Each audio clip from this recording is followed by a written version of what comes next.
My historical projects on school segregation then and now. And so my introduction is on covering Plessy versus Ferguson, 1896, established separate but equal legitimizing racial segregation, including in schools. Brown versus Board of Education, landmark Supreme decision declaring racial segregation in public schools unconstitutional. Civil Rights Act of 1964 prohibited discrimination in public places, including schools, and provided federal enforcement mechanisms. Of course, you can see here the difference from Brown versus Board to where we are now. Separate education facilities are inherently unequal, which was a quote stated in Brown versus Board of Education, 1954. The origins of school segregation is a timeline that I have from 1831 to 1963. The black people are barred from schools to after the Civil War. Segregation became institutionalized through laws requiring separate schools for black and white students. 1896 Supreme Court decision in Plessy versus Ferguson upheld this practice, claiming separate but equal was unconstitutional. And of course, 1954, the Brown versus Board of Education Supreme Court's case outlaw segregation in schools. And then we have 1956 and the University of Alabama admits offering Lucy, its first black student. 1960, Ruby Bridges and other black students integrate schools in New Orleans. And last but not least, 1963, Vivian Malone and James Hood registered at the University of Alabama. Brown versus Board of Education is explanation in 1954 what it is. The Supreme Court ruled that racial segregation in schools was unconstitutional, stating that separate education facilities are inherently unequal. This decision was a turning point in the fight for civil rights. Resistance to desegregation. This is what we had, a resistance to integration. The states resisted desegregation. 1957, federal troops were needed to help the Little Rock Nine integrate in an all-white school. Underscoring enforcement challenges, the massive resistance was that southern states opposed this segregation by shutting down schools and creating private ones to avoid integration. White flight, white families moved to suburbs to escape integrated neighbors and schools. The impact, which was both actions, deepened racial divides and fueled lasting inequalities in education and housing. So now we're on to the progress and the challenges from 1960s and 1980s. We did have some progress and of course some challenges. The progress was the busing, designed to achieve racial balance by transporting students to schools outside their local neighborhoods. Controversial though, it started sparking protests and debates about racial equity versus community control. And we had the challenges was the incomplete progress of integration was slow and often only partial, with barriers like zoning and tracking policies. The continued racial inequality, both southern and northern schools struggle with persistent racial disparities in education, where you can see the segregation after release from court oversight, basically where the segregated and integrated white black divide and white Hispanic divide, where you can see they were continuously together, not much progress. They were kind of neck to neck, where there was the challenges that they had. And that moves us on to segregation, school segregation today. De facto segregation, funding disparities, and resource inequalities. The de facto segregation is modern school segregation driven by housing patterns and income inequality. Funding disparities, the schools in predominantly black or Hispanic neighborhoods often receive less funding. Resource inequalities, predominantly minority schools tend to have fewer resources compared to wealthier, predominantly white schools.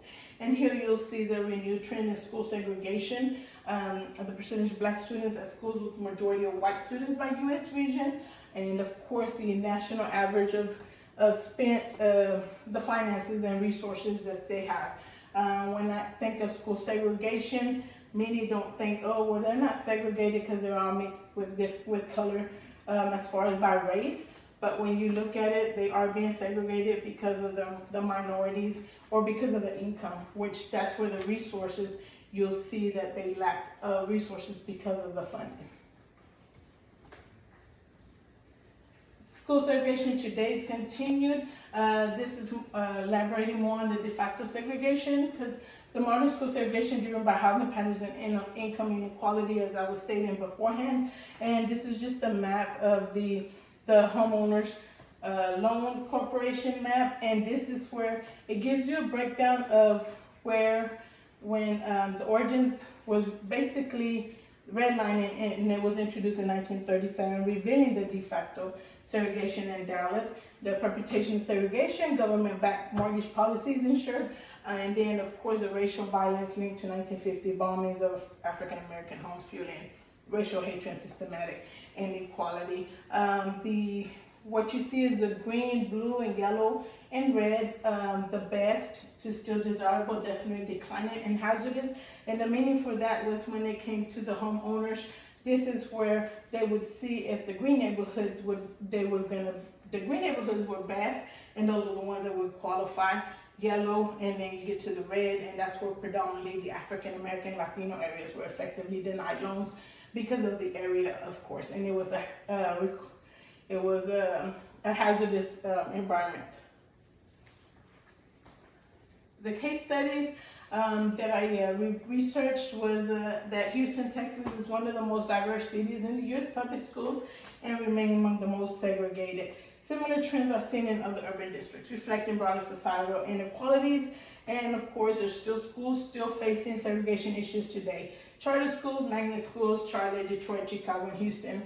Large school districts, according to research from Stanford University, shows that racial and economic segregation among schools are most steady in large school districts.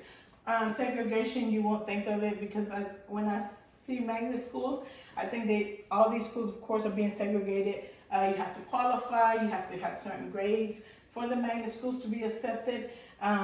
Whether they admit it or not, they're still segregating students in their way, in their manner.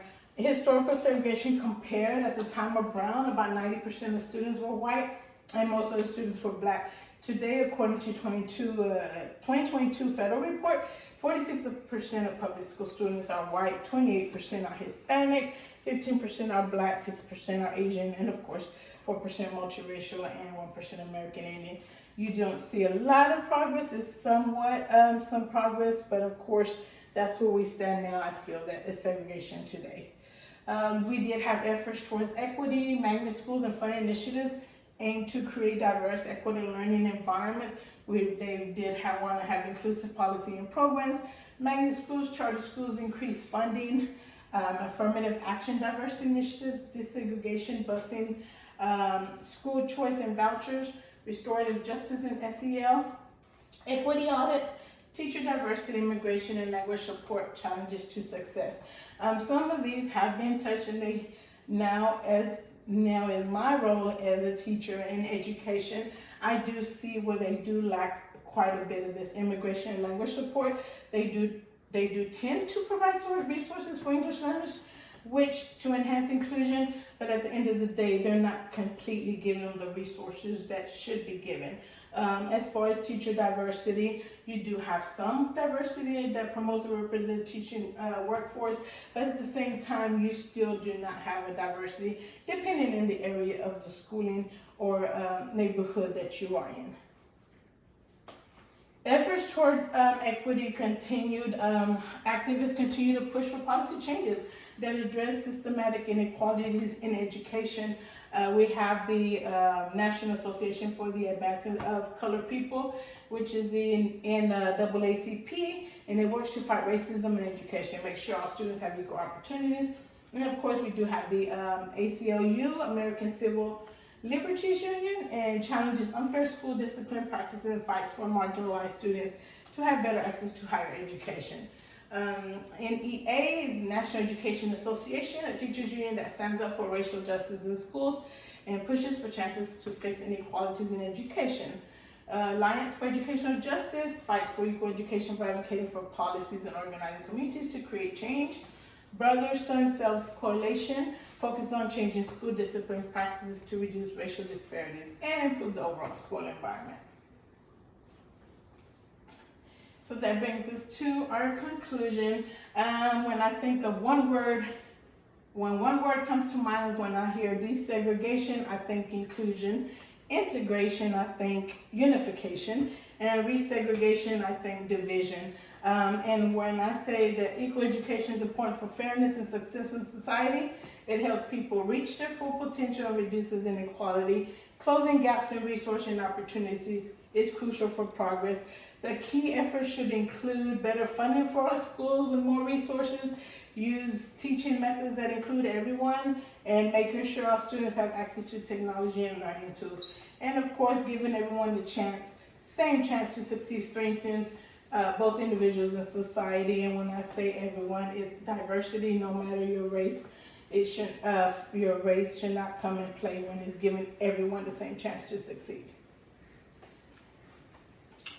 And to just put it all together and elaborate once again to close is Brown versus Board of Education Impact Landmark Ruling ending legal segregation, increasing diversity in public schools.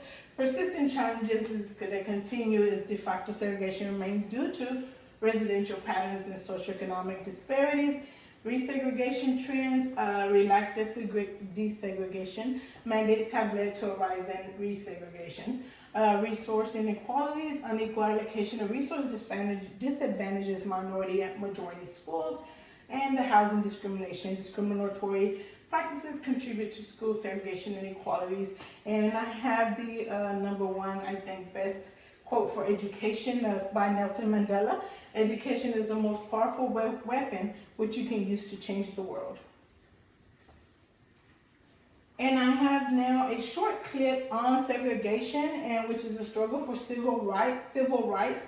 And it's a short clip, and it's basically just everything that I just reviewed on the historical project. It's a few. Welcome to 60 Second Civics, the daily podcast of the Center for Civic Education. I'm Mark Gage. Discrimination in the United States has affected African Americans and other groups, including Native Americans, Hispanic Americans, Asian Americans, women, and members of religious minorities. Discrimination based on race has its roots in racial separation, known as segregation. There are two kinds of segregation. De jure segregation refers to separation by law. For example, before the Supreme Court's 1954 decision in Brown versus Board of Education, several states had laws requiring school districts to maintain separate schools for white and non-white students. These laws always affected African Americans, but sometimes affected other racial minorities as well, including Asian Americans. De facto segregation refers to racial separation caused by the actions of private individuals and groups. For example, before passage of the Civil Rights Act of 1964, some restaurants, hotels, and theaters served only white customers. Some landlords refused to rent houses, apartments, or businesses to racial minorities. The Brown versus Board of Education decision addressed only de jure segregation in public schools. However, that decision clearly implied that all laws compelling separation of the races violate the guarantee of equal protection of the laws. That's all for today's podcast, 60 Second Civics, where civic engagement only takes a minute.